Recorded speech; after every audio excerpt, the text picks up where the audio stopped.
Now in the previous video, we have discussed how to change any general equation in central conic form by finding center and then transforming the equation. Now in this video, we'll discuss how to find the magnitude and direction of axis for central conic section. So now we have central conic.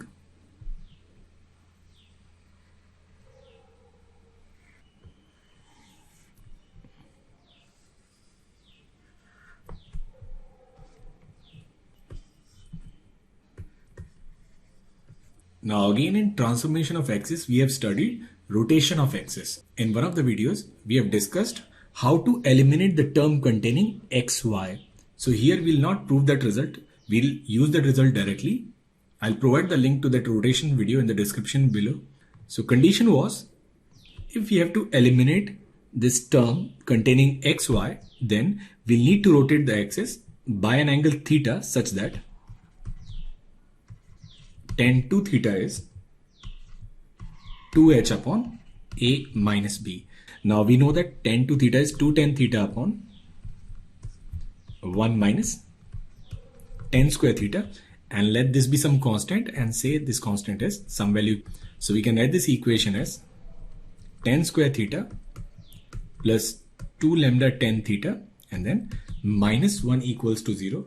Now it is a quadratic equation in tan theta and product of slope is minus 1. So we'll solve this value, then we'll get two values of theta, theta 1 and theta 2, which are the inclination of these two axes. And since they are perpendicular, difference between theta 1 and theta 2 will be 90 degrees. Now once we have this angle, theta 1 or theta 2, we can find magnitude of these axes as well.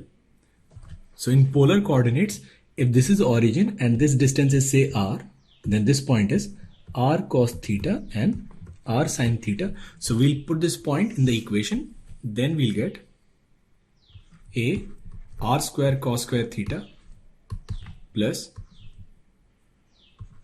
2h r square sin theta cos theta plus b r square sin square theta equals to 1.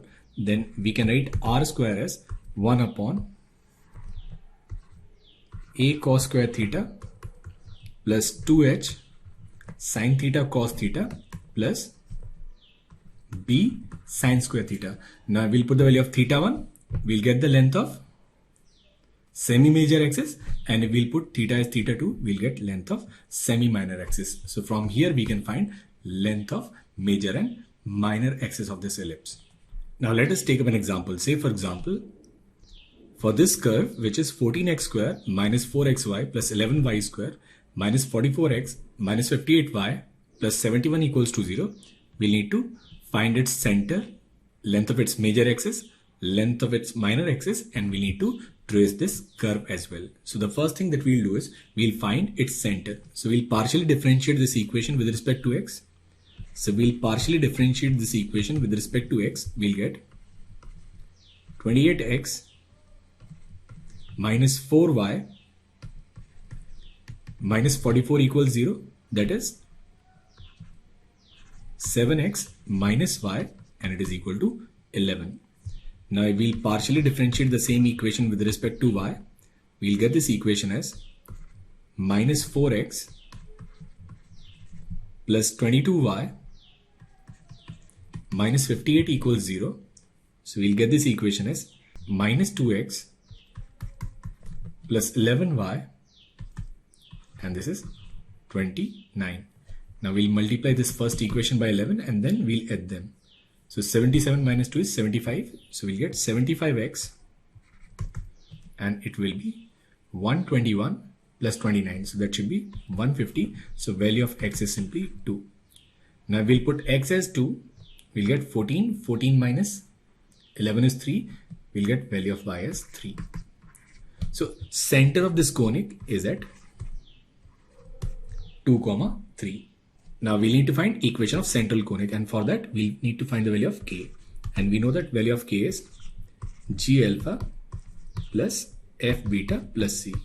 Now g in this case is minus 22 and value of alpha is 2, f is minus 29 and value of beta is 3, and plus c. Value of c is simply 71, which is minus 60.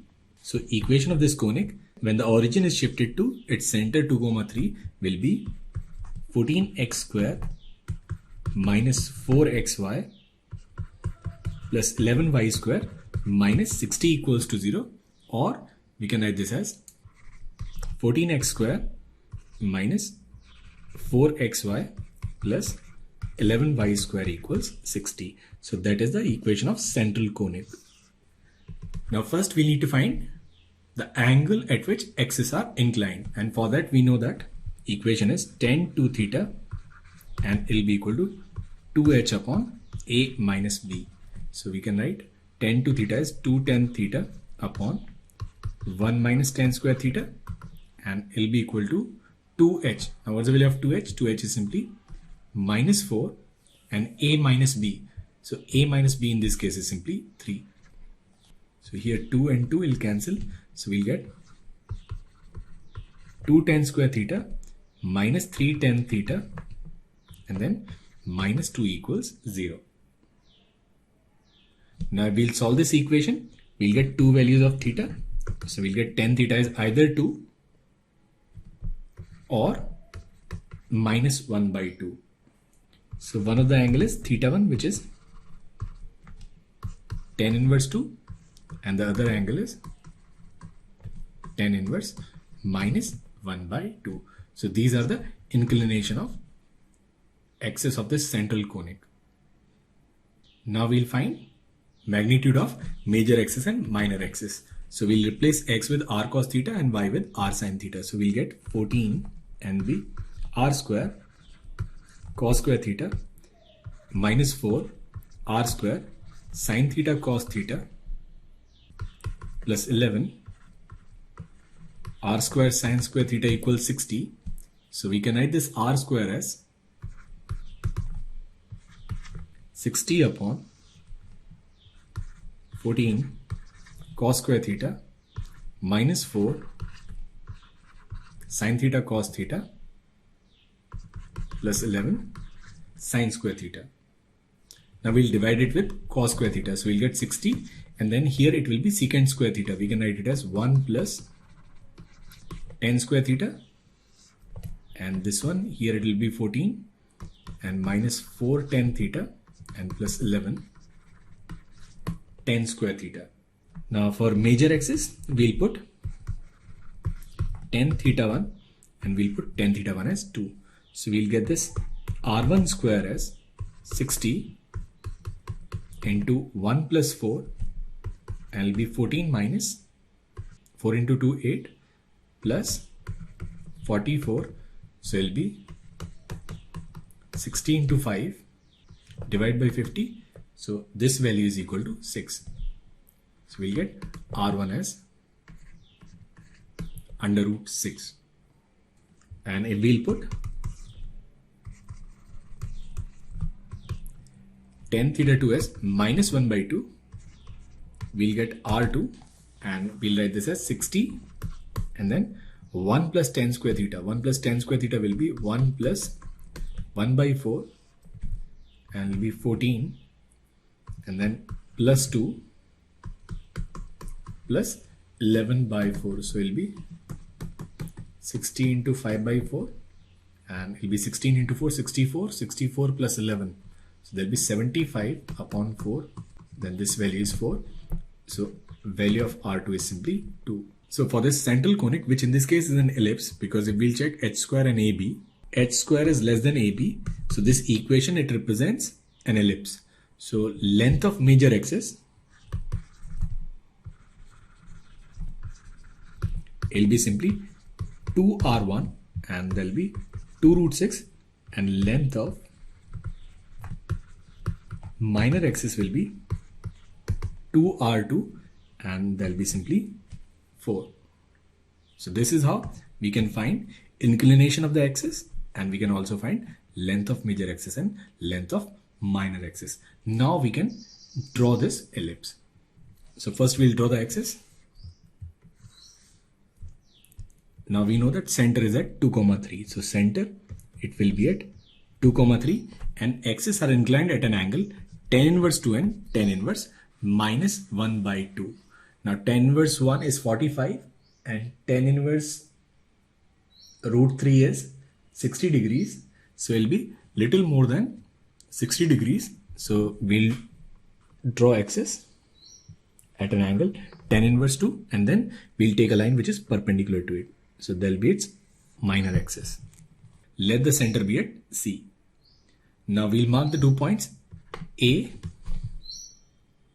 and A dash, which are at a distance root 6 units, and in the same way we'll mark the points B and B dash, which are at a distance 2 units. So now once we have A, B, A dash and B dash, we can draw this ellipse. So this is how we solve problems in general ellipse. We can also find its eccentricity. We know that B square is 16, it'll be A square, and that should be 4 into 6, 24 into 1 minus E square. It'll be 2 and it'll be 3. So we'll get 3E square equals 1. So value of E is simply 1 by root 3. So eccentricity of this ellipse will be 1 by root 3. Now we can also find its foci. So let the foci be F1 and F2. So we know that we can write equation of this line in terms of parameter theta. We can write this equation as x minus 2 upon cos theta equals y minus 3 upon sine theta, and this is equal to this distance r. We know that distance of focus from center is plus minus is AE. So in this case it'll be plus minus. Now what's the value of A? Value of A is under root 6, and what's the value of E? Value of E is simply 1 by root 3. So it'll be simply plus minus root 2. Now we know that here value of tan theta is 2. So if the value of tan theta is 2, then this is under root 5. We can write x minus 2 upon 1 upon root 5 equals y minus 3 upon 2 upon root 5, and L be equal to plus minus root 2. Now taking plus sign and minus sign, we'll get these two focus, and this is how we can find parameters, we can find characteristics of any general ellipse or hyperbola.